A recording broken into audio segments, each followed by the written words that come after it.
नमस्कार, आप देख रहे हैं अजय भारत। मैं हूं विनीता मिश्रा।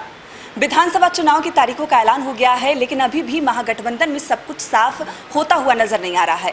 अभी भी सीट शेयरिंग का मुद्दा फंसा हुआ है और उसे सुलझाने की लगातार कोशिश की जा रही है। और आज इसी सिलसिले में हम बात करेंगे श्याम रजक से।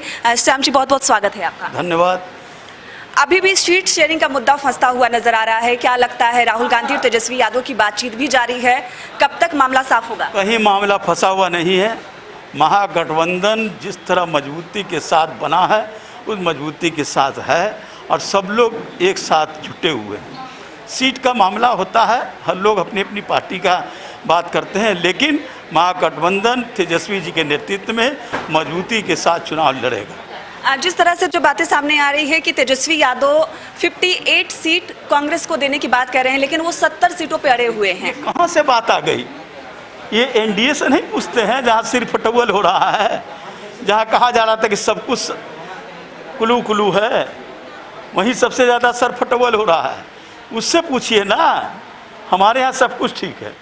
श्याम जी, जिस तरह से सत्ता पक्ष के लोग कह रहे हैं कि महागठबंधन से लोग नाराज हो रहे हैं, जहां हम की हम बात करें, आरएलएसपी की बात करें, तमाम पार्टियां महागठबंधन से अलग हो रही है और अब कांग्रेस भी महागठबंधन से अलग होने की कगार पर है। क्या कहेंगे आप? अब वो सब पार्टी के प्रवक्ता बन जाते हैं जनता दलियू, और अपनी पार्टी के प्रवक्ता नहीं बन पाते हैं। जो बिहार की स्थिति जिस तरह से कर दिया, आज बिहार का नौजवान बदहाल है, आज बिहार के छात्र बदहाल है, आज बिहार के कृषक बदहाल है। आज जिस तरह से कानून व्यवस्था में जिस तरह से गिरावट आई है, जिस तरह से अर्थव्यवस्था में गिरावट आई है, जीडीपी हमारा सबसे गिर गया है, तो यहाँ क्या कहना? इस पर क्यों नहीं कहते हैं कि शिक्षा की बेहाल हो गया, बेरोजगारों को रोजगार नहीं मिला? इंडस्ट्री के लिए हम जब इंडस्ट्री मिनिस्टर थे 28 लोगों से बात हुई थी, लेकिन माननीय मुख्यमंत्री से पूछिए कि क्यों नहीं हुआ है। आने के बाद वो लौट क्यों गए? किन लोगों के, किन पदाधिकारियों के कारनामे थे, किन लोगों के कारण थे? नीतीश जी नहीं चाहते हैं, सिर्फ किताबों में ही अपना विकास देखना चाहते हैं। श्याम जी, महागठबंधन में कांग्रेस, राजद, वाम दल और वीआईपी एक साथ चुनावी मैदान में कदम रखेंगे? निश्चित रूप से मजबूती के साथ चुनाव लड़ेगी और मजबूती के साथ तेजस्वी जी को मुख्यमंत्री बनाएगी। एक आखिरी सवाल, जिस उम्मीद से आप अपनी पार्टी में वापसी किए थे जेडीयू को छोड़कर, क्या उम्मीद आपकी सही साबित हो रही? मैंने सत्ता को लात मारा था, कोई सत्ता को लात नहीं मारता है। मैंने अपने घर तक को खाली कर दिया था।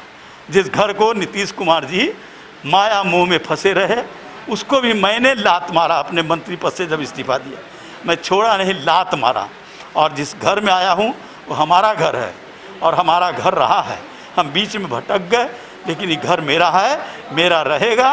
और हमारे नेता लालू यादव जी, हमारा तेजस्वी जी, ये सब हम लोग परिवार के साथ एक हैं। जी बिल्कुल। तो श्याम रजक का साफ साफ कहना है कि अपने घर वापसी पे वो काफ़ी अच्छा महसूस कर रहे हैं और महागठबंधन पूरी एकजुटता के साथ चुनावी मैदान में कदम रखेगी, चाहे वो कांग्रेस हो, राजद हो, वीआईपी हो या फिर वाम दल। कहीं कोई पेच फंसता हुआ दिखाई नहीं दे रहा। कुछ दिनों में सब कुछ साफ हो जाएगा और मजबूती के साथ बिहार विधानसभा चुनाव में महागठबंधन अपना कदम रखेगा। अपने सहयोगी अभिषेक के साथ विनीता मिश्रा, पटना।